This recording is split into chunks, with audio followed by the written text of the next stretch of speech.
This is Real Race Talk from Texas. It's the Revved Up Sports Show. Here's Bobby Chaffee and Rodney Rodriguez.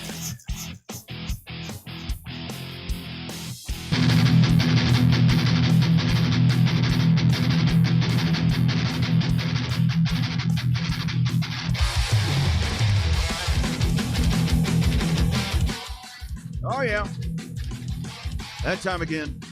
Hashtag Real Race Talk from Texas. This is the Revved Up Sports Show. Showtime, Bobby Chaffee, Rodney Rodriguez. As we get set for another fun night, Monday night, chilly night in Texas. I don't know where the hell everybody else is, but I like this right here, man. Sit around a fire, have a cold beer, listening to this. A little more rock for you than normal, but I like it. I can dig it. Kind of getting into it right there. Good stuff. Give us a follow on Instagram and Twitter at RevvedUpATX. And it's going to be a great night. Going to be a great night of hashtag Real Race Talk as we get ready to get after it one more time here again tonight. Coming up at 7 o'clock, 7:05-ish, something like that, we will talk to Owen Pittman. Owen with a really big one coming up this weekend out there at Texana Raceway Park. There's going to be a lot of factory stocks there. That's going to be a huge show. And then coming up 7:30, one of our Texans goes out and just does a really, really good job winning at New Smyrna Speedway. It is Flying Ryan Luja. That will be coming up a little bit later on. So, Bobby, how weekend, my man, you got to tell everybody. You got to tell everybody about the phone incident because I can only imagine. So we are also reliant on these little things right here.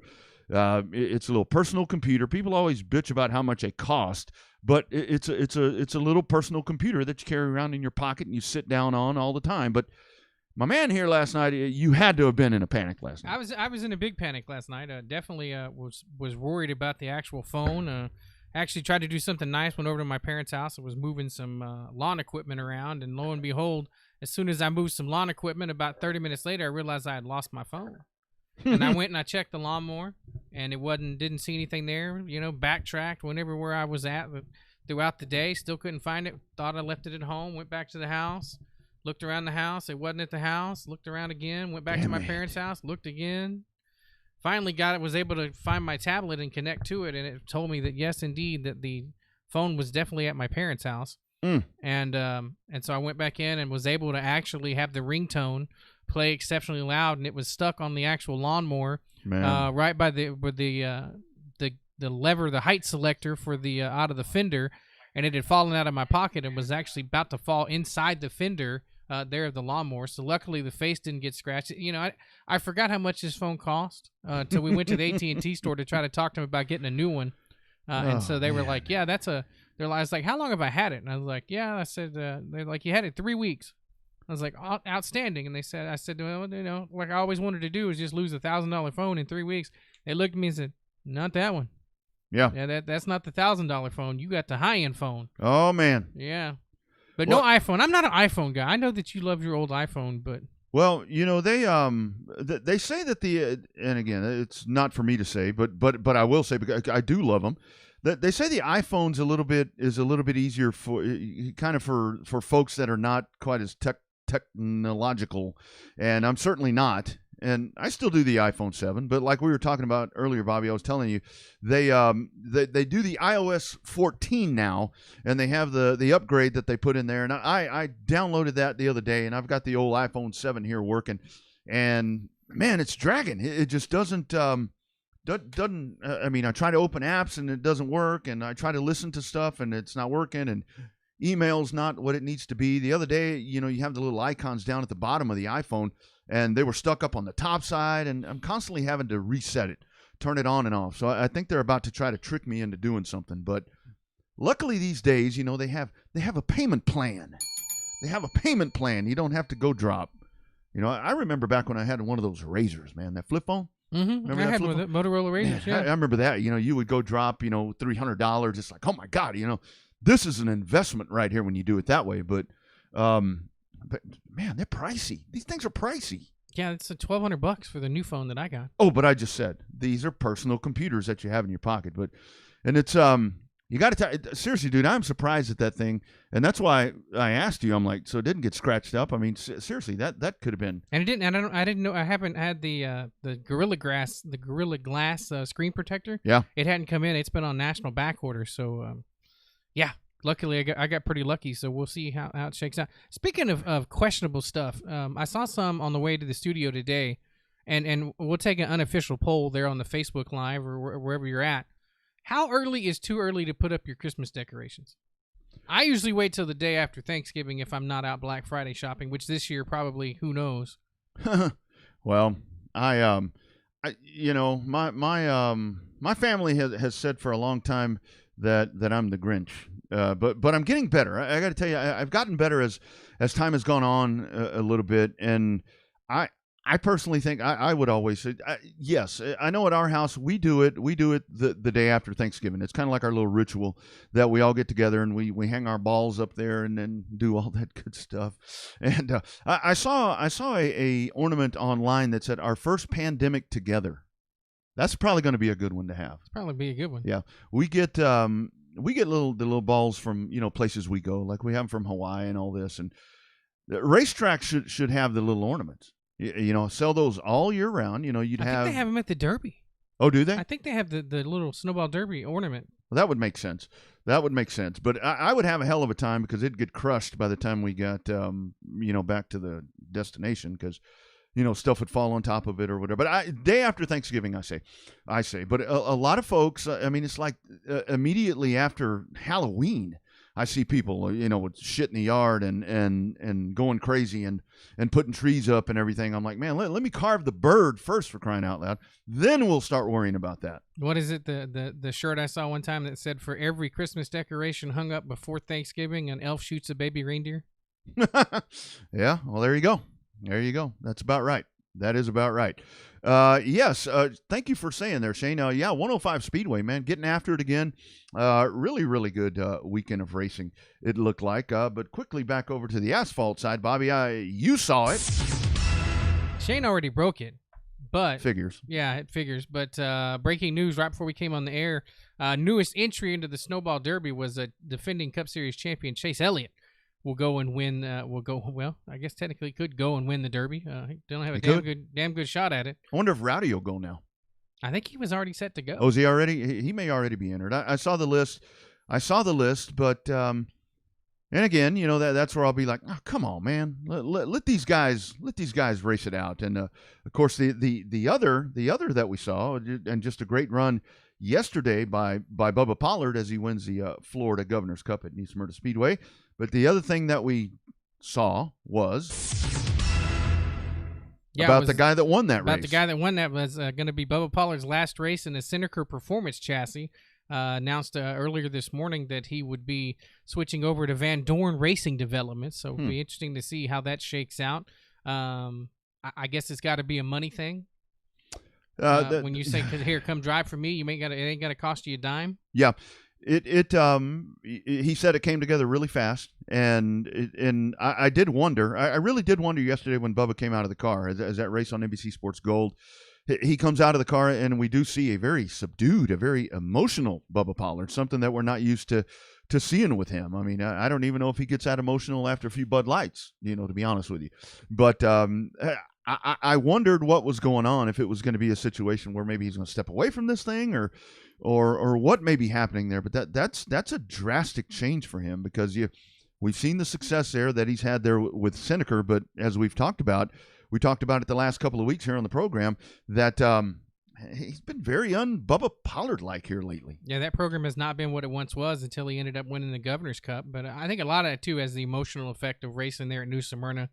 There with David Rogers and all the connections that he's got at New Smyrna. So that would help be emotional anyway. But in terms of his, when we go to run Winchester and got to get, which one? He ran Berlin, had to get in with the promoter's provisional there at Berlin. So he's been off for about the last 6 to 8 weeks. And so, I guess it's, I guess when things go bad, it's you got to look at something to change. And apparently, changing to Van Dorn was going to be the right decision to make. And, there'll be decisions made that we don't know anything about. Those are discussions between Bubba and Van Dorn and them. So we'll see. I mean, I think it's a drastic change before the Derby. I think that it's a little bit of a shocker considering you're three and a half weeks out from the Derby, not quite 4 weeks. So that to me is going to be that to me was the surprise announcement for that, was that it's so close to the Derby, and the Derby is going to be the first race. Well, but that car's been really good. That Van Dorn car has been really, really good. We've watched it went to Victor. Who drove that? Carson Hocevar. Yeah, Carson Hocevar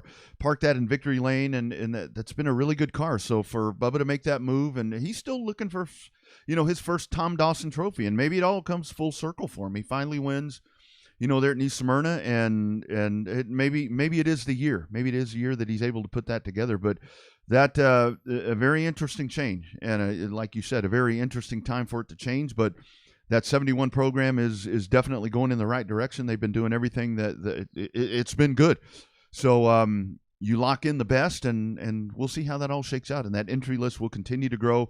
And as we get closer to the Snowball Derby, we'll start digging into that one and get you ready for all of that. But meanwhile, over on the dirt side, about to talk to Owen here in just a little bit, and with Owen's show there, he's man, I have a feeling that there may be as many factory stocks at that racetrack this coming weekend that the whole population of Edna. It's going to be a lot of cars there. Probably be the equivalent of the King of the Hill, probably, with as many of those as going to be there, and probably some of the heavy hitters in the factory stocks will be there. So that has a chance to be a really good show before the end of the season. So that one will be the show to go to. Even I think I'm going to end up going to Edna this weekend too, just to partake in all the excitement and the atmosphere. Hopefully it don't run until midnight or 1 o'clock in the morning like it has a couple of times, but hell, with that many cars, you might not have a choice. Yeah, it may be. I mean, you got sport mods, and the modified. So there's going to be a lot of activity happening there. It starts at 7 o'clock. We'll get all the details here from Owen in just a couple of minutes. There's lots of opportunities there for extra money. They're really going to this one does have the feel that we've talked about, old school on this show all the time, as we both are, Bobby. We've talked about the Miller Nationals. This one kind of right here. This one really has that Miller Nationals feel to it, but with multiple classes, and I'm actually hoping that we see a lot of big mods there. I mean, those IMCA modified, you pack the place. That's a really fun place to watch these cars run, and the track prep there that Owen does is just outstanding. So I think it's going to be a really good night of racing. The weather's going to be great, and remember, it's not just Saturday. I mean, it's a 3-day deal here, so this is going to be a destination event right here. So we warn you ahead of time. Take those precautions and everything, but it could be wise advice for us to tell people, maybe book a room. If you got a ways to drive, maybe book a room. Might be a good idea. Yeah, because Edna's a pretty good chunk of way out there, so it's a fun racetrack. If you've never been to Edna and haven't had a chance to catch it on Race on Texas, it's a cool track. It's literally out in the middle of nowhere, but it is a fun little place, and that I gotta say I enjoy it when I go down there. I hadn't had a chance to go down there in a while, but I really do enjoy it. So. Yeah, great racing atmosphere. It does have that small, the small racetrack, small town. It's a really, really good environment, and looking forward to it. I think it's going to be a really, really good show. Bobby, so quickly back to the Governor's Cup. So with Bubba there, when he takes that lead, so Stephen Nasse. I was watching Nasse. Nasse, I think he's third in the Pro Late Model 50, which Ryan Lucia will discuss here around 7:30. But you watch Bubba there, and this was very much a determined race driver. And he's sitting there, and he's going back and forth. And you had Jesse Dutilli had a really good race. But Bubba Pollard, this was a dude on a mission Sunday in Florida. Yeah, it looked like he was, in terms of him being able to have control of the race. As we said, he's been off for a little bit, and you can always tell when it's a Bubba Pollard race when you're able to control the tempo of the race. And that was something he was able to do during the Governor's Cup race, was be able to have the race come to him, so to speak, and he was able to just take the command when he needed to take the command of the race. And that was, that's where a guy like Jesse Dutilli just doesn't have the experience to do that. No. He's good, and he's got good equipment, and he runs fast, but it seems like he's missing just that little bit when it comes to these bigger races, these 200-milers or 200 lappers and these 300 lappers and stuff like that. So that's fun. Rusty Marcus has a really good show, and apparently the mod minis or mini mods or whatever they call it, the little 4-cylinder class that they put supposed to put on a hell of a race. I shut it off right when that started. I watched the Sportsman. They had a little bit of a delay in there. They were tearing some stuff up, but I watched the Sportsman, and then I turned it off right before that. I had something else that I needed to work on. So yeah, it looked like an all around good show right there, and a great job. You mentioned Rusty, a very good job by Rusty, because that was not the easiest program to get in, because I saw folks that were talking about, well, maybe they need to postpone this because the weather was atrocious. And for them, we saw cars going into the infield yesterday and Saturday. And, I mean, they would hit the grass and it was done. I mean, they were butt-ass stuck. They were not going anywhere. It was pretty sloppy out there. Yeah, and the grass didn't end up having a lot of support either. Sometimes if you hit the grass, it'll come through and make your car stop a little bit faster, but obviously not yesterday. And on Saturday night, you got to see a couple of the little Hornet class or little four-banger class they were talking about. They could not get it going, and Lord knows, props to everybody that watched that on NBC Sports Gold. That what little bit I got to watch, I had was searching for a phone yesterday and missed most of the Governor's Cup. But we talked about it a little bit before air. Hopefully, you survived the play-by-play of that race, and so we've heard lots of comments for that, and we're not here to say if it was good or bad, but we appreciate all the comments for everybody talking about having one of us or both of us take over that announcing deal for next year. But we appreciate the comments, but that's not for us to decide on who gets to do what. It's harder than it looks, friends. It's harder than it looks. Sometimes it just happens. Some do it easily, but that was kind of tough. But I want to go quickly back before we talk to Owen, because I saw talking there about Texana. One of the things that I know we mentioned it, but we didn't have a lot of time to dig into it, was that Stevie Whitaker posted that everything has been worked out to where he'll be back at South Texas. And I think that's tremendous. I saw Marianne Nauman this weekend. We celebrated a 75th surprise birthday party for my man Arden Vickery, the dwarf car genius right there. That dude, he looks better now than he did in 2016. You can look at pictures. There's pictures that are posted on my Facebook page of Arden. Arden looks 50, if even that. He's always looked pretty for his age. He's always looked pretty young. I mean, even back when he was 50, he looked like he was in his 40s. And let me tell you something. This dude, what used to be Dwarf Car University over there in San Marcos, has now become the old Dick's Car Museum. They closed that down. Arden has his new passion. I mean, I think it's always been his passion. That dude has about 4 Chevelles. Corvette Stingray, 1978 Corvette. This dude has so many beautiful toys. If you know where Arden Vickery lives, go to his place and go look at what he has in there. And the even coolest part about it, we all know how Arden is with intricate stuff. That shop is so clean. I bet you can eat off the floor. Yeah. I was walking in there. I had a beer in my hand, and he said, "You're not going to spill that in there, are you?" I said, "Well, I'm not planning on it." So, if you know Arden, you know where he lives, go take a look. Go take a look. But South Texas Speedway, we're reaffirmed that it's back in 2021. Of course, we don't know the path of anything right now. We're still trying to work through everything. But I think the mere fact that Stevie Whitaker, with what he's done there, he and his group, that, man, a shot in the arm with what you got. Owen, you got Marianne, you got 37. Man, this is some firm shit happening right here. For the first time in a long time, none of the racetracks have a big question mark with it, right? Obviously, with as challenging and as tough as the pandemic was during this 2020 season, at least everything that we're hearing, there's not any rumors about who's going to stay open and who's going to be closed and all of that good stuff. So this is the first time that we've heard of everybody pretty much staying the same and staying on course for the following year, which is good. That's good, solid footing for South Texas short track racing, Central Texas if we count Cotton Bowl in there. But it's cool to see, and it's nice to have that. It's nice to have that extra security blanket. Maybe might be the right word to put on Peace of mind, there. Yeah. Peace of mind, yeah. Security blanket. That's a good thing. I think that folks actually know that whatever track they're going to run at, that they're pretty steady. Hey, folks, do y'all like our camera too? We're expanding. We're always trying to get better here with this little program, and so we installed a second camera in the studio. So this one has the nice functional part of it that it can be relocated, meaning that it's on a stand that you can put it somewhere else. So if you like our camera too, let us know because we try to change it up just a little bit, and we're going to continue to maneuver stuff around. And of course, we've got the great hood back here from 44 Racing, so we need to get that in just a little bit a better place. So we'll continue to tinker with all of that. And again, another shout out there to 105. And I'll be real honest with you, I didn't do a lot of investigating on 105. I was pretty busy with New Smyrna. I was watching a lot of that. So 105. I hear a lot of good things about 105. I think 105, Bobby, is one that we need to get our asses over there and check out what the hell's going on.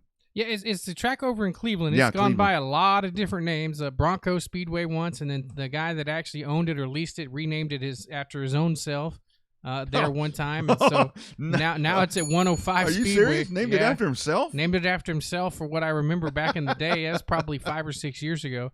And so it looks like they had a new group come in and do some promotion for it. And it turned out to be really good. There's an assload of cars over there in that Southeast Texas market, especially the dirt cars. There is a ton of cars over there, and so it was cool. It's cool to see that track. And once again, it's nice to see any racetrack be successful, whether it's for one show, a big show, or for a full season. Anytime a racetrack is successful, that leads to good things for everybody. Oh man. Now, okay, we're doing something right. Chris David checks in on the Facebook feed, and of course, you can catch it on Facebook, YouTube Live. It's on Twitch, RevvedUpSportsShow.com. Fancy Camera 2. Okay, we're doing something right. Yeah, we got to do something. Maybe we might need to reposition that a little bit more so you can't see the secrets behind the desk back here in the studio. But yeah, you see that we're not wearing trousers. Thank you, Chris. That's I'll send you a picture of that camera too. You'd be really impressed. But yes, and I also see there happy birthday. We posted it to the one and only Texas Terry Labonte, and November 16th is the birthday of the Iceman right there. And you can actually go to RevvedUpSportsShow.com and you will hear that 51-minute interview that we did. 51, or did we get him an hour? Or was it 110? Close to an hour. Terry Labonte. We were going to talk to him for 20 minutes, and it just kept going. And it's a Terry Labonte interview that you haven't heard before, because we talked to him about a lot of stuff. It wasn't your same old scripted, stereotypical Texas Terry interview. We talked a lot about his racing days back with racing against Rick Rapp, his time at Corpus Christi, growing up in Corpus, and before he moved to the big leagues. So lots of stuff about the Texas Race of Champions. So if you heard some of the Terry Labonte stories before, don't forget that this was a lot of new content that Terry doesn't normally talk about, that we got lucky enough to have him grace our airwaves and talk to us about it. Yeah, this was really cool. Terry actually even mentions in there, talking about one of the TROC cars, the Texas Race of Champion cars, that it may have been a little, maybe not along the rules. I mean, it is really good. I think we'll repost that at some point. We should have done that today, damn it. But really good stuff. There's still time. No, there's still time. And I think the best part of it is, like Bobby talks about, is it's not like what you're going to hear on the mainstream stuff. It starts out that way. It definitely starts out that way. But when we start dropping CC Speedway and Texas World Speedway and different names, Slick and Jim Palace, all these names start to happen. And I think he went and opened a beer. I think so. Or poured himself some whiskey or something, because that's when it really started flowing nicely. Yeah, I mean, you could tell that the temperature of the interview changed a lot when you got past some of the mainstream stuff that he talks about just growing up in Corpus and stuff like that. But we got down to the nitty-gritty and talked about him and Slick and everybody else that he got a chance to race with before he made it to the big time. So that's a cool interview. One of my favorites. Got to talk to him a little bit about having all that diecast collection that I had there. So at some point, he thanked you for it. He did, yeah. I don't know if I fully funded his diecast empire there, but there's definitely quite a few Terry Labonte pieces up in the collection. That may or may not have just a little bit of something to do why I'm still the number 5. There was a little bit more to it than that. That was an old soccer number that I had when they used to give out numbers based upon your last name. You play soccer? I did back in the day. That's how long ago it's been. Can you still do it? I can try to run after a ball, but it won't last for very long. There's a flat one here in the studio. Maybe that would be the one that you would need. There's a soccer ball in the studio for some reason. You know, this You listen to this show. Is that Valvoline on the ball? That's probably why. Yeah. It's a Valvoline ball. I got that from an oil change place. I went in there and I signed up and redeemed myself, and now we got a trophy queen in the studio. I went in and they said, redeem this and you get a special offer. And of course I'm thinking, $5 off an oil change or something. And the wife comes home one day and she has this box and she opens it up and it's a soccer ball. She's like, what the hell's this? I said, I have no idea. And then I saw the Valvoline. I was like, oh, that must have been from the oil change place. Must have been from the oil change place. Because, I'm a soccer guy. Yeah, right. Yeah. Well, never mind. I like football. I'm not going to take it down that road because that would be inappropriate for that comment to be made, surprisingly, on this show. But, yeah, people turn this show on and think, there's got to be a soccer ball laying in that studio somewhere. Yeah, that's exactly what that's they the first thing they think. Every time. They see two nuts behind a desk. Yeah, absolutely. Technically 4, but we'll go with 2. Yeah, with camera 2 in full work tonight. So don't forget Bobby's question. So when is too early to put up the Christmas tree? Because it has gotten a little bit out of hand. I mean, we do see people, because seriously, it was like the day after Halloween, November 1st, I see people. That was already up after Halloween. Yeah, which means it was probably up before. They just didn't put a picture of it. Yeah, usually if I have the decorations up before I go to the Derby, we've been to the Derby the last, 4 years in a row. And so generally if I have the decorations up, I have to climb the ladder generally the weekend before. So I may have it up, like I said, as long as I get it up for that time between Thanksgiving and the Derby, I'm usually pretty good because we got a little bit of time in between there. So that's what I have concern with it. But definitely, I still don't think you could put it up before Thanksgiving. That's just a bit too much. Yeah, it doesn't need to be up then. I mean, of course, in my younger days, I would always, before I was a little more subdued and calm, I would say that it didn't need to go up till the week of Christmas. But that was just, I don't know what my problem was. But yeah, but if you spend all that money on lights, you got to have them displayed for at least, you got to get your money's worth out of it. Oh, you got to put lights up too? I got to climb a damn ladder and put stuff around the roof of the house. I had to do it 3 times last year because we lived in a new house, and we didn't know exactly how to put the clips up on the little shingles and stuff. So I put them up one day and got home, and apparently the rigging that I did, the duct tape for the duct tape that I used to tape the extension cord up on the corner of the house. Didn't stick real well, and it once the extension cord fell off, it took the entire front of the house off with it, all the lights across the front, so I had to go back in and restring them all. So that was that was a lot of fun making that one. Yeah, well, I'm going to have to – I would always put my little reindeer out, and I've had them for many, many years, and the lights kept, slowly fading away year by year, and I was about out of lights on my reindeer last year, so I put them in the trash. So I'm going to have to figure out what I'm going to do this year. I may call Dennington Decor to come take care of all of that.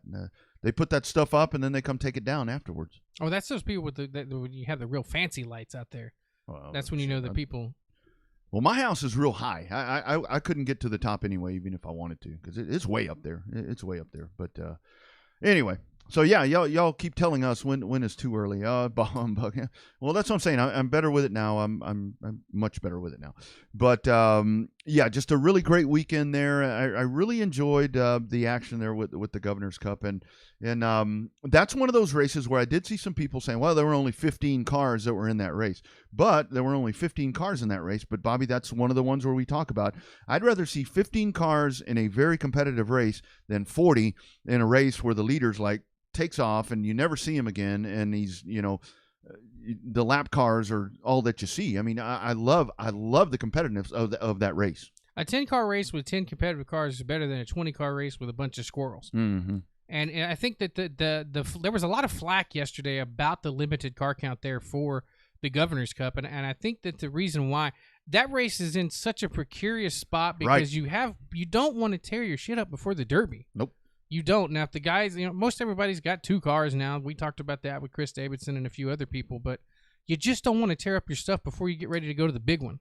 And say what you want to. The Snowball Derby is the pinnacle of short track super late model racing in this country because everybody's coming. We saw the other day Casey Johnson, who we've had on these airways, announced that he's coming down. Ty Majeski's coming back down again. Casey's going to be a dark horse. It's going to be, man, absolutely. Yeah, it's going to be a really, really good field, and that's where it comes down to, like you're saying. I mean, that race yesterday was really, really good. I mean, it was good competitive action. those guys were racing. There was one point there, I think it was Dutilli and Bubba. These guys are racing, and I mean, it looked like a dirt race. I mean, these guys were sitting there, they're racing nose to tail. Bubba would sweep to the outside, couldn't get the run, but I mean, that really and truly was some of the best racing that I've seen all year on pavement. And but then again, I mean, you go to, when you talk about New Smyrna, and we had, Gary Hotshubalu on here a couple of weeks ago. That's another great one. Go to RevvedUpSportsShow.com. You'll find that one. But he talks about all the names that have come through NSS. You mentioned David Rogers and Ballou. I mean, just so many. You've got the World Series of asphalt that happens there in February. That's one of those. Yes, Five Flags is the one that hosts the Snowball Derby, but New Smyrna, man, that's hallowed grounds right there for short track racing. And I think that their ticket is the World Series. Yeah, the World Series of asphalt racing. If you haven't had a chance to watch that during speed weeks, that is some of the best racing you'll see, and they got all different kind of divisions. They actually ran the modifieds there on Saturday night. Travis Eddy come through and took the check back again. So when it comes to a big money race at New Smyrna, Eddie's going to be one of the ones to win. So Travis did an outstanding job in that black and green number 78 car. And so that was it was overall a good show. But I think that New Smyrna puts themselves on the map with the World Series just because it's so competitive. I mean, even though you're running 35 lap main events in these super late models, you see great, fantastic, you see side-by-side racing there when you get a chance to go to New Smyrna. So that's there's lots of cool stuff to see. And I like that. I mean, I like it. I mean, it's 9 days and nights of racing right there. And I think it is cool that you do see 35 lap main events. I mean, that puts the old school back into it. And they race hard. Oh yeah. I guess last year or the year before they had to disqualify the Skinner boys from roughing some stuff up. It was the Skinner. Yeah. Skinner, somebody else got into it, and everybody's like, "That's enough. That's enough of that fun stuff." Mm-hmm. But that's coming up in February. That's a grand old time. That is one of the staples right there. And oh, by the way, it coincides right there with Speed Weeks. I mean, so you can. That's where, if you're in a position where you can actually go and you have a couple of weeks where you go take in the short track racing at New Smyrna, and then you head over to Daytona, and that's when Speed Weeks fires up. And I think this year is going to be a very interesting Speed Weeks because you've got so many things that have changed. I mean, you've got drivers in different places, and you've got Chase Briscoe that's coming to the 14 with a lot of expectations, and you've got Kyle Larson that jumps back in there, and there's going to be a lot of attention on him. You've got Clint Boyer's not there, Jimmy Johnson, Chad Canals are not there, so I think there's a lot of buildup that's leading into Speed Weeks this year that I think but those 2.5 weeks, whatever it's going to be, almost 3 weeks between the two, it's going to be some magical shit happening in Florida. Now, one is condensed too, just because you got the cars on the road course again, going to run the Busch Clash. You can add, technically, there's 7 road courses on the schedule next year in 2021, if you count the exhibition race there at the Busch Clash on the Daytona road course. Right. So there's a lot of road courses. I think the teams are getting excited. I feel like the COVID, the biggest hamper that COVID had was putting the kibosh on this new next gen car. Which was on the track today, by the way. Yeah, it was. And so I think it was because of the fact that, the independent rear suspension and stuff like that. It won't be too long before we see a NASCAR street race. Mm-hmm. It's coming. Yeah. Yeah, it will. Maybe in Nashville. I mean, that you've got the Nashville date, but we'll dig into that. Nashville Super Speedway is not where the folks wanted to see the Cup Series back in Nashville, but I know that's a 4-year deal that's locked in right there. The fairgrounds isn't ready. I mean, that's the bottom line right there. I mean, you can spin that however you want to spin it. Folks are pissed off that they're not back at the fairgrounds, but I mean, you can't run there. It's not conducive for the Cup Series. You cannot run a Cup, just like they're going to find out at Bristol. You can't run a Cup race on dirt. No, and that's as much as I hate to admit it, that's going to be the big. I hope I'm wrong. But I just have this feeling that the Cup race at Bristol on the dirt is going to be one of the epic fails of 2021. Go run it at Eldora or Knoxville. I mean, if you want to try it, go try it there. I mean, I don't know. To me, the whole concept is to me that's a glorified exhibition race right there for me that just happened. It's going to count points. I mean, because you're right. I mean, it's not going to work. It's absolutely not going to work. And the bad thing about it is folks are going to be pissed off because it's going to be an epic fail, and it's going to be all of this is going to come back on NASCAR that the shit didn't work out right. And it's like, oh, wait a minute, you're in the wrong venue for one thing. But So many of these venues can't handle this. Or the truck, they hadn't released the truck schedule yet. It's coming this week. And it's coming this week. There's probably, if they were smart, they'd run the truck race with the Cup race. Mm-hmm. That would make sense because you know, instead of just having a one-off at a door with the truck, you'd think that it'd be easier to have one race where 2 races with one truck. Maybe if the trucks get out there and run the dirt before and it sucks, maybe they can scrape the shit off and we'll run a pavement race. Well, concrete race anyway. Oh, well, whatever. Of course, Dale Jr. says they need to scrape the dirt off and then go back and put the asphalt back on. That'd be so weird seeing Bristol as be as pavement again. It'd be weird, wouldn't it? It'd be really weird. Might change the racing, but I don't know. That's to come, and don't forget, Texas fans. I mean, you got a lot of racing coming up here. I mean, you've got, and not only that. So then I was talking about this Saturday. You've got Supercross coming here for 3 races in Houston in January. You've got a Saturday, a Tuesday, and a Saturday. That's in January. First race of the season at NRG. I know this isn't car racing, but I'm just talking about Texas. And then they'll come back in March, middle of March. You got them at Jerry World, same thing, Saturday, Tuesday, and Saturday. And then you got 2 NHRA races where you've got Baytown and you've got the Texas Motorplex. So, and then you got COTA and TMS. Shit. So if you're a race fan, it's a good time to be in the great state.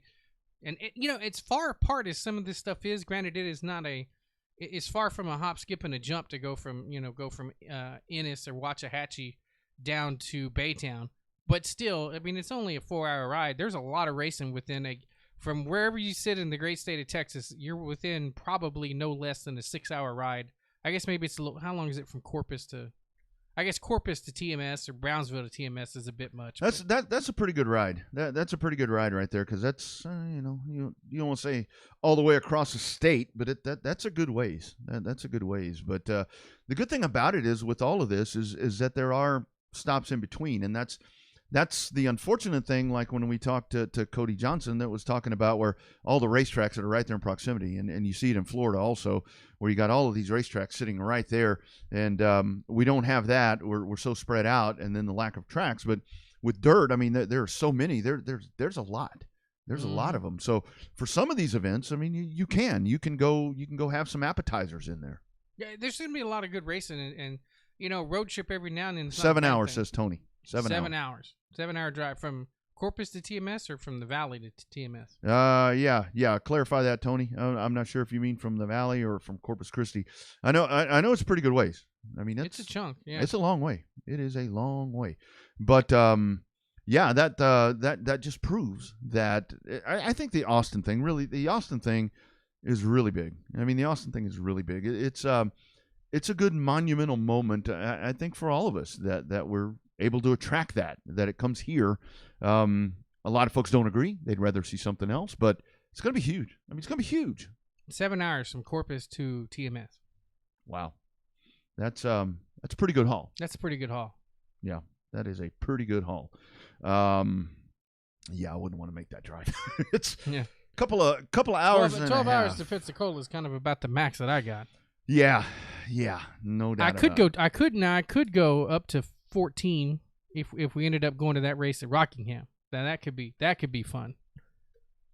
Yeah, don't forget the Cars Tour. They're going to be at the Rock right there, and what a great interview. Chris Regal, man, that dude, he really took one for the team last week, and that, like we were saying when we talked with him, that one also archived at RevvedUpSportsShow.com along with the lawnmowers. Man, I got a lot of questions about the lawnmowers. I did too. I got a lot of texts about the lawnmowers. So we did. Nobody sent us the results about that race. So hopefully we'll get a chance to get some results posted up on our Facebook page and some pictures. Hopefully we'll get a lot of good pictures we can share from that particular race weekend. So yeah, I had a lot of calls asking about that, and a couple of people did ask me the same thing that I asked. It's like, do they have the push mower division? I'm like, well, that's a good way to lose some toes or some limbs or something if they had the push mower division. But with the Cars Tour, going to Rockingham, that's a big deal right there, and they're jumping right out of the box, and that's how they're going to start their schedule in 2021 there at Rockingham. And I only hope for all the folks that wanted Rockingham back, you're able to get that back. And just like Chris was talking about, the place isn't ready right now, so they're going to get this place ready, and they're going to go out there. So everybody that goes out there to Rockingham, the next time that they have another race, you need to get your ass back over there again, because That's why it didn't work the last time. Mm-hmm. Well, it worked for one race, but didn't one work. race. It worked for the truck race when they came back, but it didn't work for the second truck race. That place was empty for the second truck race. It was so few people in the grandstands that the sun was blinding the cameras with all of the aluminum bleachers shining in the cameras from all the sunshine. That's exactly right. Waiting on Owen Pittman. I do know that Owen Pittman was in Vegas, so he is in transit. So anyway, we'll see what happens. We've done this before. Yeah, a time or two.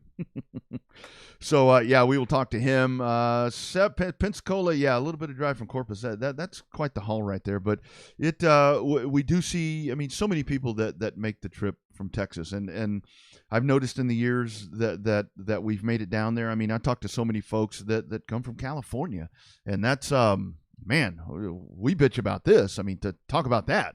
That's a long damn way. That's a long way to go for a race. A lot of those guys, there's a lot of West Coast guys. Yeah. A lot of West Coast guys come and run the Derby. So you see them out of Denver, you see them out of Nevada, see a couple of them out of California. So that's going to be, you know who's missing at the Derby? You know it'd be great to see at the Derby? Haley Deegan. Oh, yeah. Yeah. Rookie of the year in ARCA, by the way. Congratulations to her. What a day for ARCA. Hey, Jamie Little, we've had her on this program before. She will be the play-by-play person for the ARCA Menard series, and that's if you're going to get a lady to do it, that's the one to do it because, man, you want to talk. She's been doing this a long time. I don't think people realize. People look at her and don't realize how long she's been around. Man, that is a true pro, and she is, the gender thing. She's better than most dudes that do this. She's just so damn good. Way better than most dudes that do it on pit road and have the ability to do the play-by-play. I think they picked her up. Nothing against Dave Ruderbaugh or anything about the way he was doing it, but I think that I think it's a good change. I really do. I think it's a change to see. They got to change it up a little bit on the ARCA stuff.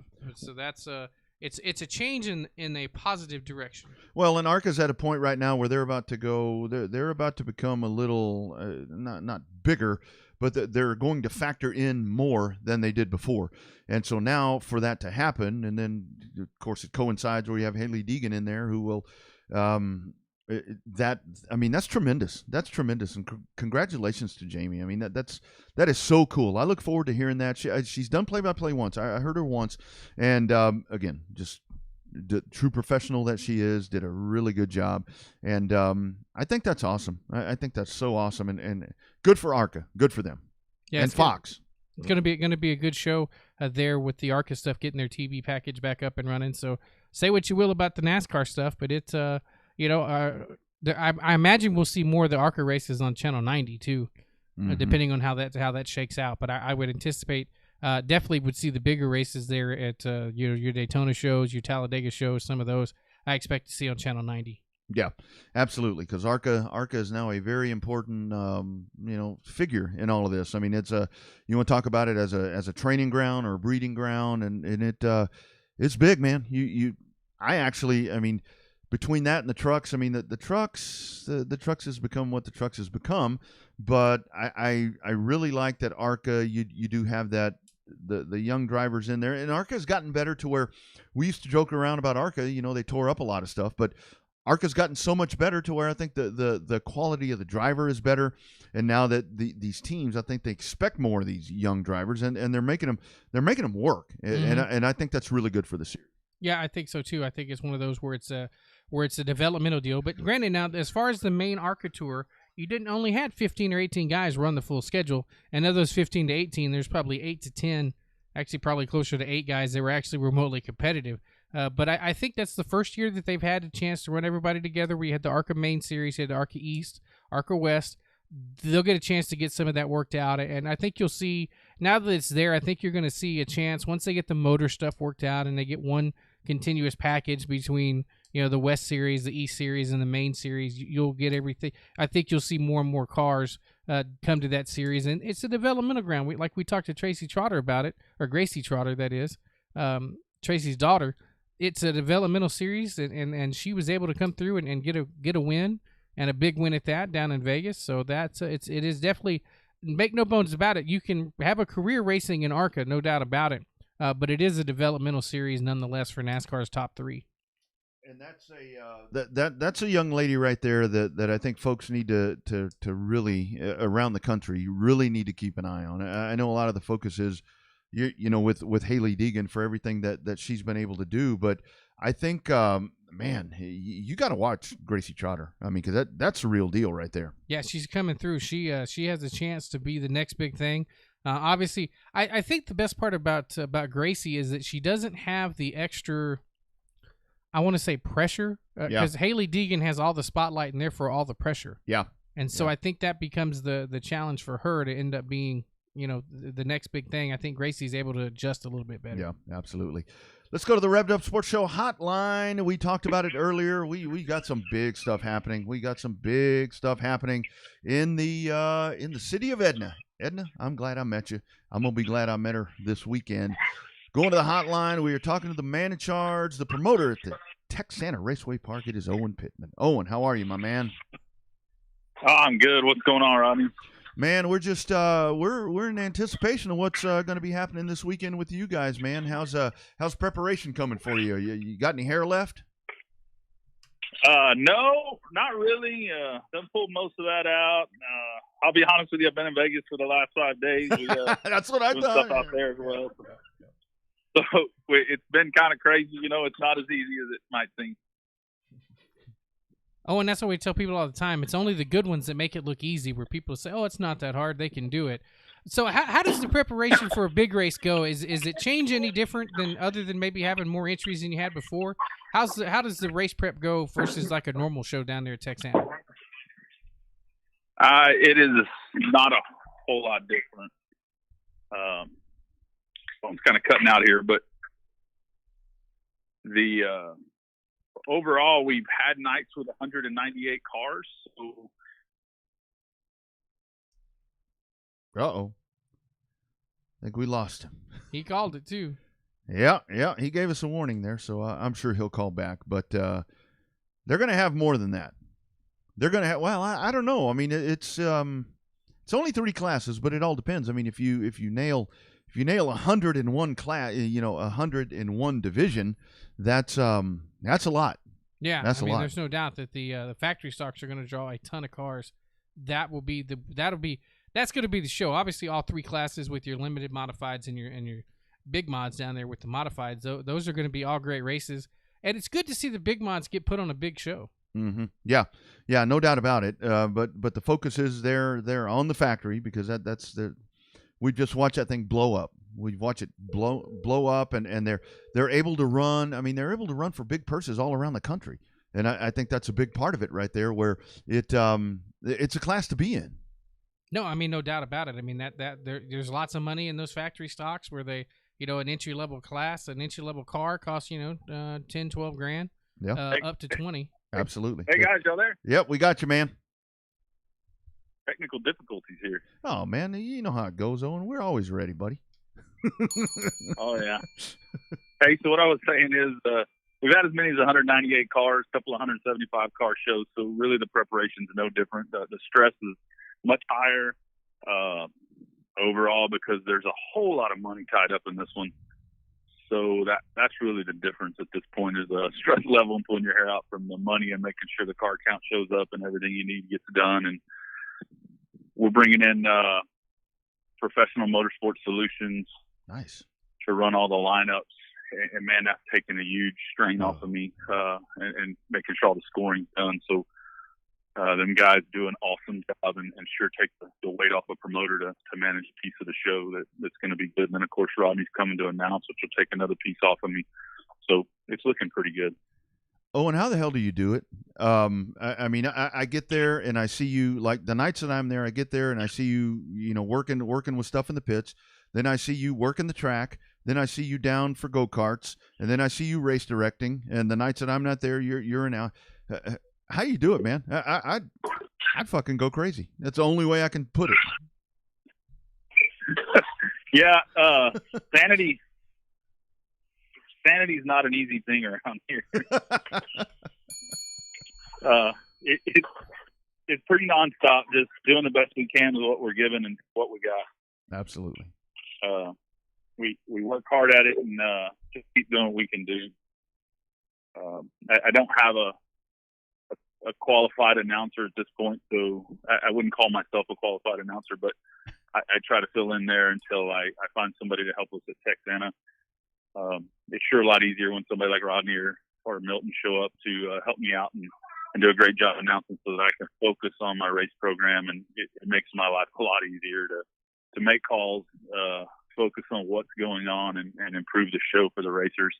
It's got to be about quality for them first. So, but it's tough. It's tough where, you got to go turn the lights on. You got to go, there's way too many things you got to do yourself around there.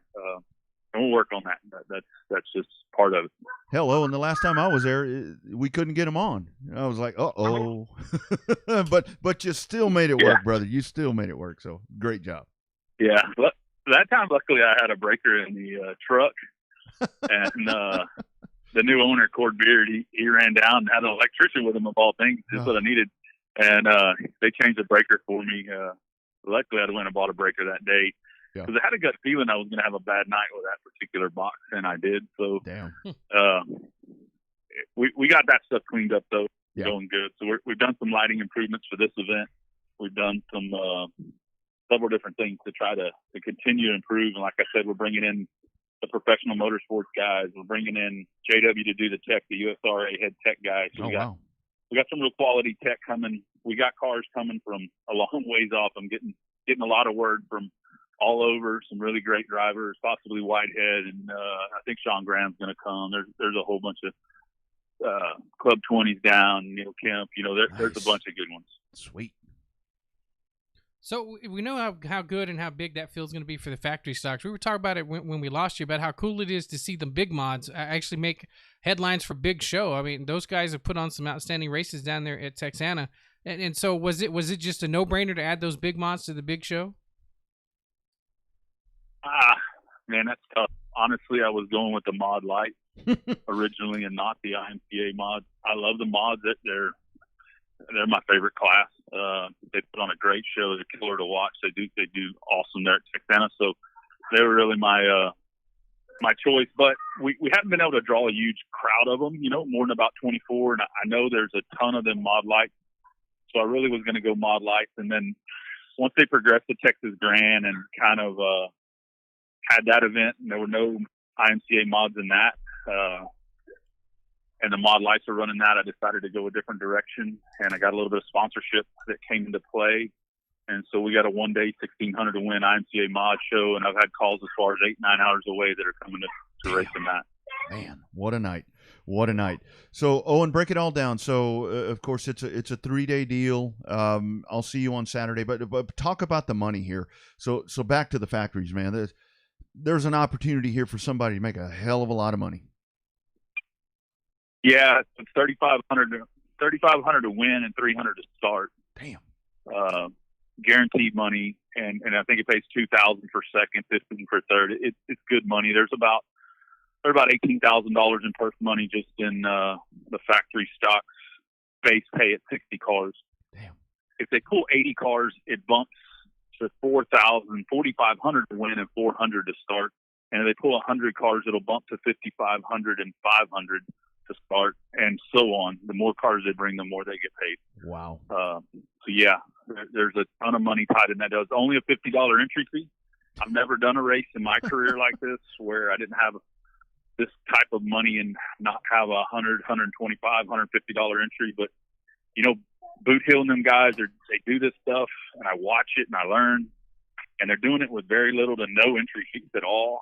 And I appreciate that. It's about the racer to me. I got to work hard to get a crowd in there to watch it and pay for some of that purse. They can't just be taking it all out of the driver. Yeah. So the entry fee's low. It's only $50. And it's a lot of money. And then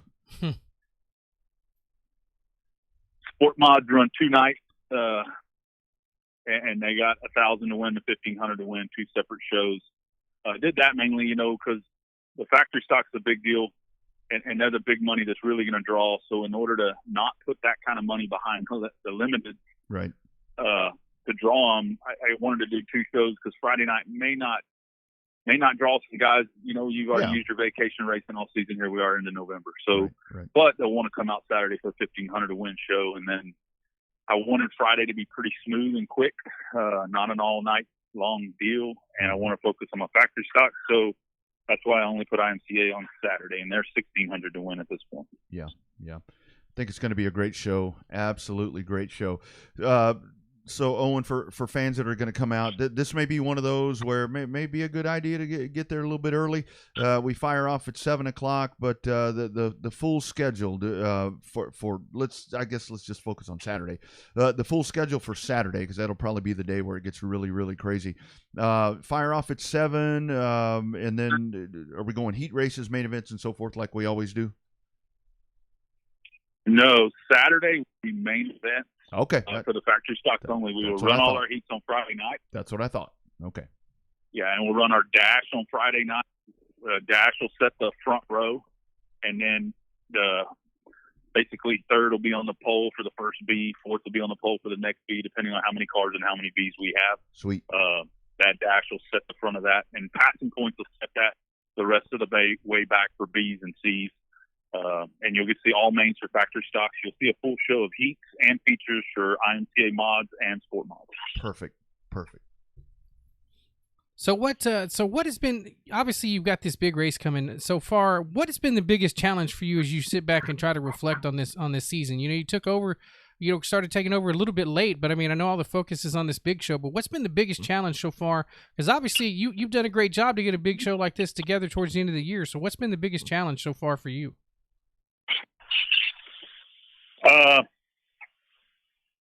Besides doing it all.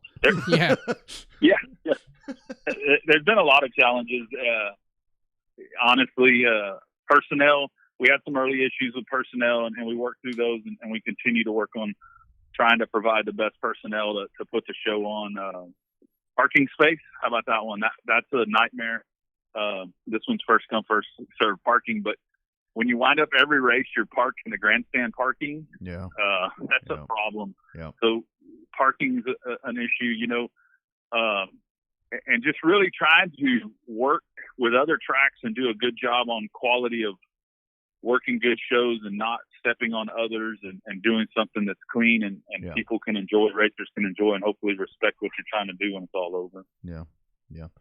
Yeah, that's a big one. We were talking about all the dirt tracks earlier, and I know with you guys trying to schedule stuff for 2021, that's going to be tough. But I like that you say that, because that means you give a damn, and that's others need to follow that model. But Owen, man, we appreciate you jumping on here. Congratulations on doing some really good stuff, and man, I cannot wait for Saturday, dude. I'm fired up. I'm stoked. I'm ready to go.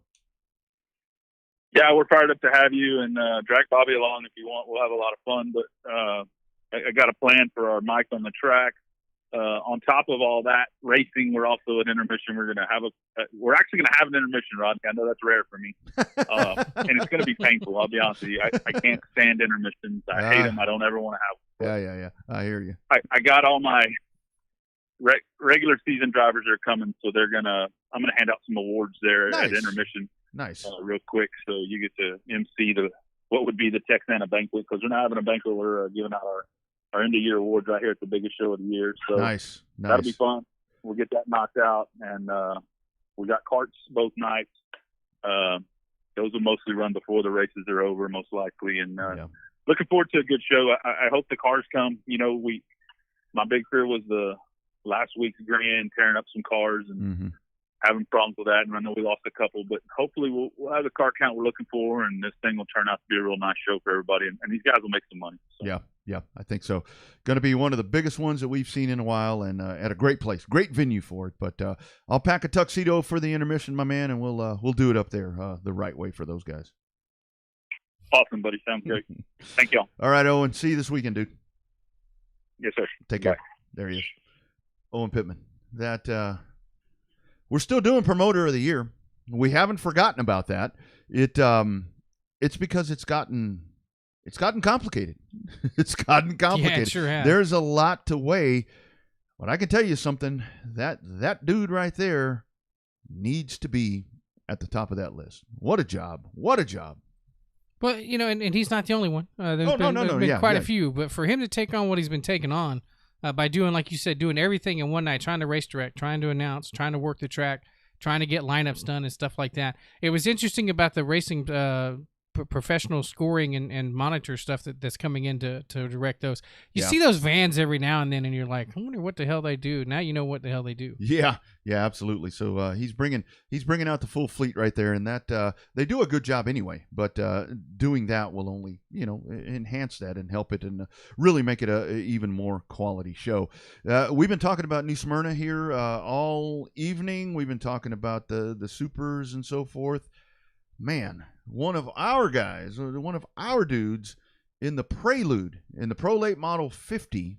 I know a lot of people saw it because we're getting a lot of messages that folks wanted to hear from this dude.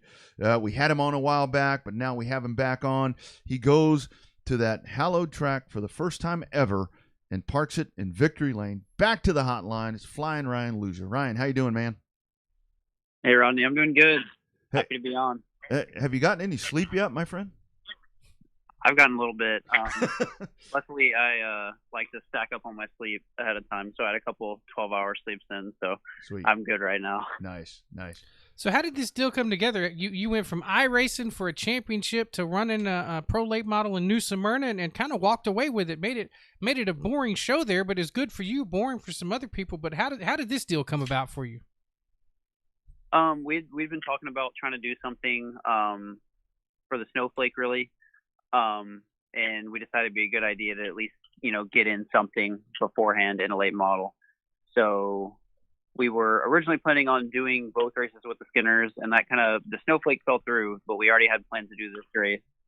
So we did the race here this weekend, and I'll be in a jet car for the Snowflake. So really, really excited to run the Flake. And obviously this weekend was really spectacular for me. Yeah, man. Let's break that down. You've never been there.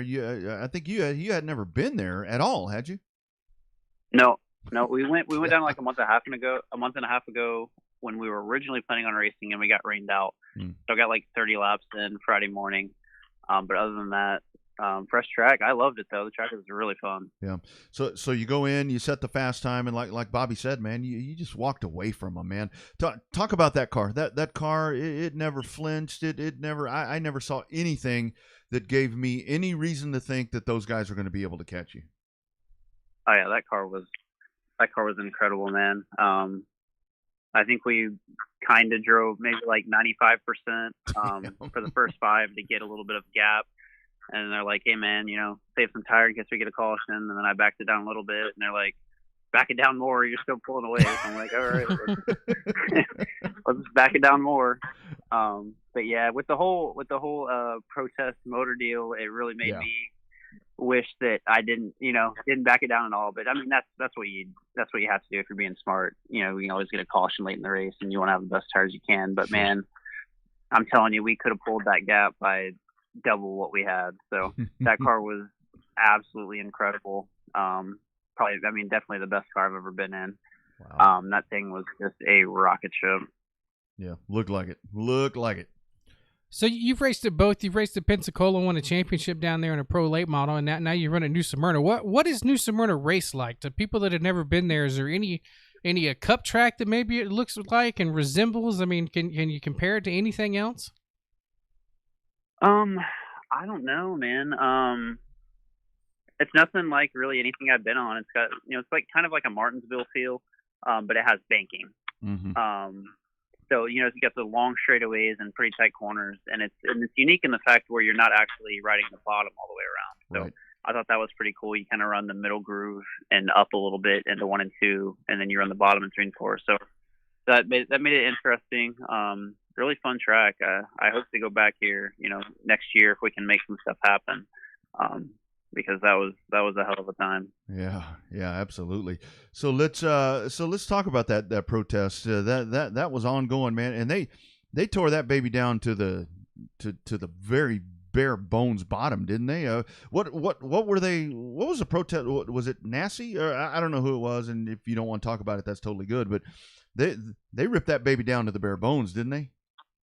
Oh yeah, I don't think it got called until like 2:30 in the morning. We finally got it finished and got out of there with the trophy and everything. But I don't know. Apparently, there was a little bit of a drama still carried over from Speed Weeks. So it didn't really have necessarily much to do with me, but it was a little bit of it was just personal between the Skinners and the Jet guys. But I mean, honestly, I find it not only as a compliment, but there's no doubts left. If anyone had doubts, there aren't any left. So I actually prefer it that way, and now everyone knows that they just got it handed to them, fair and square. So soundbite right there. Damn there it is. I love it. So we know you had fun at New Smyrna. I want to go back and talk about your iRacing. Now, there's two moments that I saw that were absolutely gut-wrenching and heartbreaking for me, and I can only imagine it was for you. And I don't remember the track. It was the last race to get into the qualifying round. I guess it was either TMS maybe, or one of the tracks. And you were outside, and then the guys get together, and you get in by the skin of your teeth to make the final four. And then when you get to the final four, you can literally see the checkered flag in front of you, and it all falls apart behind you. Talk about the range of emotion there as you closed out your iRacing season. And it still hurts. That was a big sum of money that we lost, and we had by far the best car. Yeah. Had it yanked away from us a couple times there. It was pretty much over with 40 to go when we got the caution during our cycles. Had like a 3-second lead, and we were just gonna cruise home with it. And then we came from 23rd. With like 20 to go, made it up there, passing for the lead. I was hyped up, and could see, basically like you said, see the checkered. The race was pretty much over. We got the long run that we needed, and we were so fast. And that hurts, man. I've relived it probably at least 10 times. I went back and watched it over, and it doesn't get easier. So I should probably stop watching it. But man, yeah, I know it wasn't intentional from the guy, and it kind of makes it worse for me because I know it was a mistake. That's just such a big mistake, and it impacted me, not him. So that's what really sucks the most. And I turned so many laps getting ready for that race. I had blisters on my hands. I had to start wearing gloves for iRacing. Wow. So really, really bites. But awesome to be back in a real car and come back, as strong as we did after 4 years of not even being in a late model. So open some eyes there, and hopefully this can open some doors and some sponsorship opportunities and get stuff rolling for next year. Yeah, and actually, Ryan, I was going to say that this really personifies you to me with the whole. You had the iRacing thing, and it was gut wrenching to watch that happen. Especially, it'd be one thing if I didn't know you and care about you, but I mean, just to watch the whole thing and you see that, and it's like, oh my goodness. But typical with what you do, I mean, you bounce right back. I mean, that has to make you feel good that you come in. So, did a little bit of that iRacing pissed offness was that in you this weekend when you just go out there and take them to the woodshed there at New Smyrna? I don't think so. Okay. I've been looking forward to this for a long time, and honestly, it means a lot to me that it was the bigger weekend and you had Nasty showing up, and to be able to beat guys like him. Nasty's a huge name and is really successful in the late models, and to be able to go out there and do what we did. It would have been impressive regardless, but against them, that really means a lot to me, and it makes it a lot more respected, or you know what I mean? You know what I'm saying? But sure. Really shows how good that car was, and hopefully we can go out there and do about the same thing at the Snowflake. I'm sure it'll be a lot harder, but hopefully we get a really strong run at the Snowflake. Yeah. So go ahead and talk about the Snowflake. Obviously, you got the big race coming up, and you've got lots of laps in Pensacola. So tell us about your preparation here coming up for the Snowflake here in a couple of weeks. Yeah, so we'll be flying out this Friday again. So really happy to be traveling for real racing stuff. So we're gonna go for the practice weekend that they're having this weekend, and then we go back the weekend before the Derby week, and we're gonna practice Saturday, Sunday, and then obviously the week starts on Wednesday. I think the gates open, so I'll stay there Monday, Tuesday. Yeah. So we got 3 full days of practice before the week starts, and then we got, the regular scheduled practice during Derby week. So I'm sure we'll be prepared, and hopefully we get the car good. Yeah, absolutely. So what is the status of your? We got to see you run the modified here at Houston for a couple of times. There are some really good runs right there. The status of getting you back full time, like here. I mean, I know depending what happens with the big win this weekend, depending what happens in Pensacola. I mean, Houston may become secondary if you get other opportunities. But is that modified? Maybe something that you'll be able to do moving forward, or what may be happening with that? I mean, I always love to race. If we have the weekend open, which I mean, usually I do. We haven't been doing much racing. But yeah, I mean, I'd love to keep racing at Houston. Any seat time is good seat time. And I love to race. So any opportunities that there are, I'd love to take them and come run with everyone at Houston. We do. I mean, there are a lot of strong cars here in Texas. People don't really know it so much probably, but there's a lot of fast guys that we race against on a regular basis. Mm-hmm. I don't know. He answered almost everything.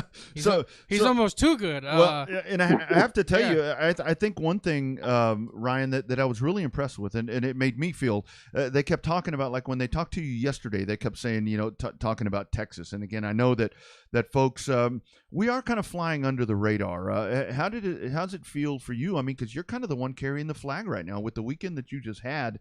I texted Gina this morning, as a matter of fact, and I said, Luja's really helping put us on the map right here. How does that feel to kind of be the Lone Star State dude right now? Oh, it feels good. I mean, Bailey is racing every week. Sure. He's been doing really well in the Xfinity in the car that he's in. So really been paying attention to that. Bailey's been running really, really well. So excited for him. So hopefully, we can do some things to, try to get following in his footsteps there. But yeah, I mean, the announcer at New Smyrna, whenever he was interviewing Brad May, he's like, man, I don't even know if you know who this is, which I'm sure he does because, we raced a couple years ago. Yeah. But I mean, just like, just to come out of nowhere and do that, I think it opened a lot of eyes, and it's cool. It's cool to go out there and do that against those names and just go out there and dominate the way we did. It felt really, really good. Yeah, absolutely. Yeah, I bet. So with Snowball, are you going to be? Is it just in the Snowflake, or are you going to do the modified as well? Just the Snowflake. Okay, that's awesome. So quickly back to the Snowflake. So with that, you know that you're going to have, and now you got a target on your back because for the domination that we saw. So your thoughts with that? I mean, if New Smyrna hadn't happened, it'd be, Luja's back. He's one of the guys here. But now you're back, and you just put a big ass whooping on some people. Does that change your mindset going into the Derby? I don't think so. Even beforehand, I mean, going in, really, really want to be a top 5 car. But I mean, obviously, we want to just be racing for the win. Going to be a lot of strong competition there. Yeah, I mean, I'd love to come out of there with the top 3, but you can't really expect anything. Pensacola, you have to hit the car right on the head setup wise, or right. that track will just demolish your tires, and the handling goes really bad, really fast. So, just hopefully, I mean, we're gonna have plenty of time to prepare. Hopefully, we get that, get the car set up well, and we can contend for the win there. Yeah, absolutely. I think that you will. Tremendous run this weekend, my friend. You made us proud. There was a lot of excited people here in Texas, man. Facebook and Twitter was going crazy with Flying Ryan Luja winning it. Great work, dude. So proud of you. Thank you. Yeah, it was really cool. Just, I mean, it's been so long, man. It just it makes me miss it more. You know what I mean? Like I'm going back in my head, and when I didn't really think about how much I was missing it, these past few years, just really makes me not want to get out of it again. Yeah. So hopefully we can make something happen. So what is going to happen? I mean, are you, man, the iRacing, man, you, man, it's going to be, it would be hard to put that on the shelf with the success that you've had. I mean, I mean, it's probably a no-brainer. Would you put it on the shelf? But man, it'd be kind of hard to step away from that, don't you think? I mean, that's, man, you're the king of that. Oh yeah, I don't think we'd be putting that anywhere. I mean, we race Tuesdays, so Oh yeah, that's true. so it shouldn't be too much of an issue. And heck, I mean, that's kind of another reason we've been doing this, really, with all the involvement we're getting, with NASCAR and the NASCAR teams. Maybe, some twist of an arm or connection somewhere through iRacing and NASCAR. Sure. I'm hoping we can make something work out here. And I know I'm going to be on the radio. I think it's on NASCAR radio on Sirius, but Sweet. Next Sunday after we test at Pensacola, I'll be on the Skinner show. Oh yeah. Looking forward to that. Yeah. And yeah, I mean, just got to keep my name hot while it's hot. No doubt. Hopefully we can make something happen. I think we can. And a good run at the Snowflake will help a lot. So, man, this has been so refreshing and a hell of a week for us. Just want to ride this out for as long as we can. Oh, God, I love it. So, Ryan, are you one of the only iRacing guys that actually races the big cars? Obviously, we know how William Byron started in iRacing and moved to late models and up in the Cup Series now. But are you, of the current crop of iRacing guys, are you the only one that gets behind the wheel of a regular late model or stock car? I could be missing here. I'm trying to think real hard because I don't want to say no. But I know Garrett Lowe. He runs Legend cars out in Charlotte a lot and runs I don't know if they call it Speed Weeks, but they have a big, Legends show out in Charlotte. Mm-hmm. So Garrett runs Legends. But as far as late models and stuff, I mean, I don't think anyone that's in our series does it. Obviously Ty is a big name. Right. Ty does a lot of iRacing and is a big advocate. And we're pretty good friends. But yeah, I'm pretty sure it would just be Garrett as far as the real life racing stuff goes. Yeah. And I have to one more question, and this just hit me. So I've never been in an iRacing rig. I've never tried it. I need to. I haven't purposely because I have enough habits that distract me. But so Ryan, can you really now that you've been back, have you noticed a difference in your driving style now that you're back?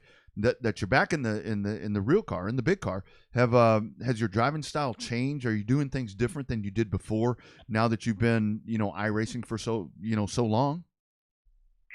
I don't think so. Consciously, no. Maybe subconsciously, yeah. But the biggest thing with iRacing, I was talking about this earlier with Speed Sport. I did an interview with Mr. Seelman. But the biggest thing that I think iRacing really, really helps with, especially when you're out of the car for so long, is the racecraft. Being around other cars, being comfortable in your scenario, really. It's so hard to replicate. I mean, you can never really match the G-forces that you get and that experience and rush that you get in real life and that feel of speed. But as far as racecraft goes and keeping your mind sharp and being able to race, around others and not lose time, just be comfortable with what you're doing. Yeah. iRacing is such a huge tool for that, and helps you stay sharp. And I've done laps at New Smyrna, and I was pretty surprised. I remember coming off of turn 4, I'm like, man, that is the same track. Wow. It feels a lot different, but visually it is the same track. So it's pretty cool to never be at a place and then go out for a lap and be like, wow, I see it. So yeah, that was pretty cool. Yeah, that's unbelievable, man. That so cool, so fun to watch, man. And like I said, just a pleasure to watch you through the years and then to see this happen. And like I said, the redemption there after the iRacing to come on out and put that tail whooping on him, man. That's good stuff, and we're super excited to see you in Pensacola. I'm going to come find you when I'm down there. I'm going to give you a hug. I'll wear a mask if you're wearing masks. I don't care. I'm so proud of what you've been doing, man. But we'll see you down there, and looking forward to it, man. Just keep doing it. Like you said, just stay in front of people, man. It's going to happen. It's going to happen. Yes, sir. I appreciate it. Looking forward to seeing everyone at the Snowball. I know there's going to be a lot of people that I haven't seen in a while, and it's probably the best week of the year for a lot of us. So really looking forward to getting back there. I agree. Totally agree, man. Be well, buddy, and we'll see you soon. Congratulations again, man. Keep living it up, dude. Really good thing. All right. Thanks, Rodney. Appreciate you having me on. You bet. Take care, buddy. There he is, flying Ryan Luja. Happy man. And he should be. Should be. He should be. He beat him. He beat him good. And that was I was reading there about the motor protests and everything that was happening with all of that, and it was. I mean, they sat there, and I'm glad that I had forgotten that, because I was thinking, well, what's the big deal? I mean, we see it so often when somebody gets beat pretty bad that they may go in there and want to protest something, but I forgot about that. There is a little bit of bad blood right there with the other group. Yeah, wasn't that the group he's racing with? At the Flake. Yep. Yeah. I didn't want to get into that, but I thought I connected the dots there. So it's kind of fun there. But we'll see. But that was just man, what a tremendous run for him. And again, Ryan's one of those guys where it's we've watched him throughout the years, and he was so good. You remember when I keep going back with him, and I'll watch a video every now and then. I have it somewhere embedded, that video when nobody could beat Casey. Remember when Casey was running the late models over at CTS, and here's this Luja kid. here's this Luja kid in a flat black, well, it wasn't flat black, but in a black car with a 14 on it that comes out and beats him. And that's kind of been the story of Ryan Luja and the Lujas, where he's always had the uphill battle, but he somehow finds a way. He's got determination, he's got grit, and the guy just does not quit. He doesn't quit, and good things seem to find him.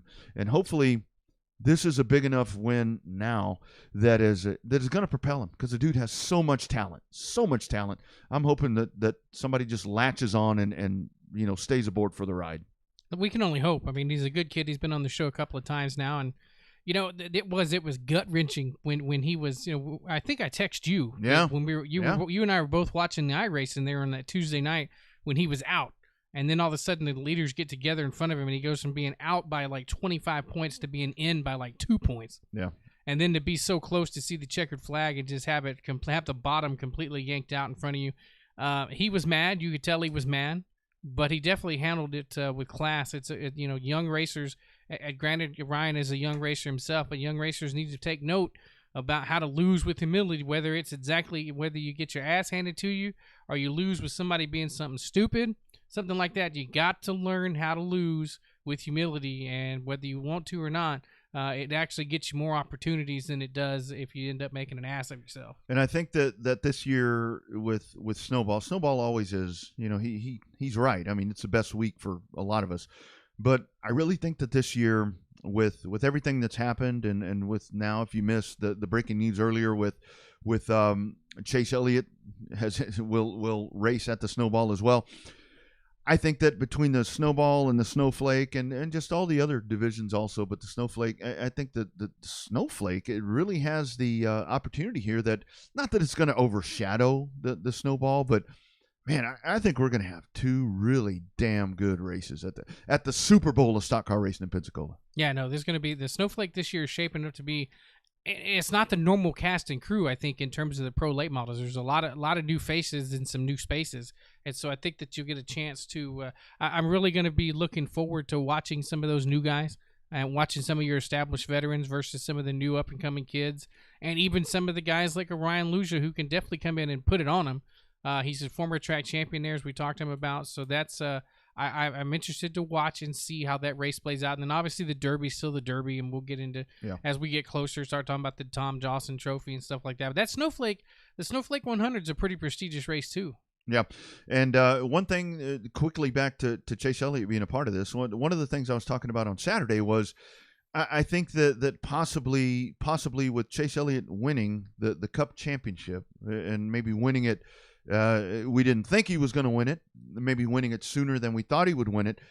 I think that maybe Chase Elliott could be that what do we want to say, conduit that would be, back to short track racing. And the fact of him showing up, him being a part of Pensacola, I mean the guy jumps at opportunities to race in these super late models. But I think the fact that you have a freshly crowned Cup champion with the last name of Elliott that has been a past champion of the Snowball Derby coming to race at the Snowball, I think that maybe this is that shot in the arm that fans need to really appreciate. Let's tie the big NASCAR into into short track because you've got the champion. You've got the champion going to race King Bubba, Stephen Nasse, Augie Grill, all of these guys that are staples in the short track world, and so many of these guys that are our guys, our short track guys.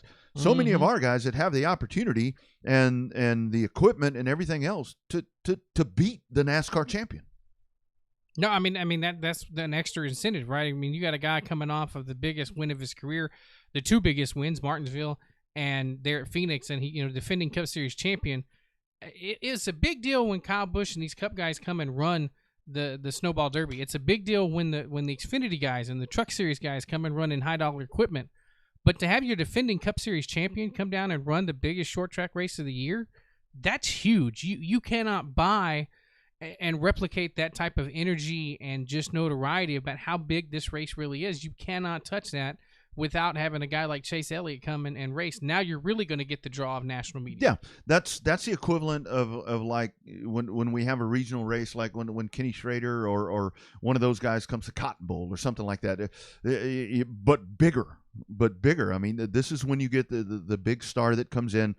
But you get the biggest star that comes in, and the best part about it, I think, with Chase Elliott is you get him coming into Pensacola, and Chase Elliott knows so many of us and knows, short track fans. I mean, he doesn't know us, but he, this is a dude that's going to come in, and he's just going to be a regular dude. It's a regular dude that comes in, and oh, by the way, he happens to be the Cup champ.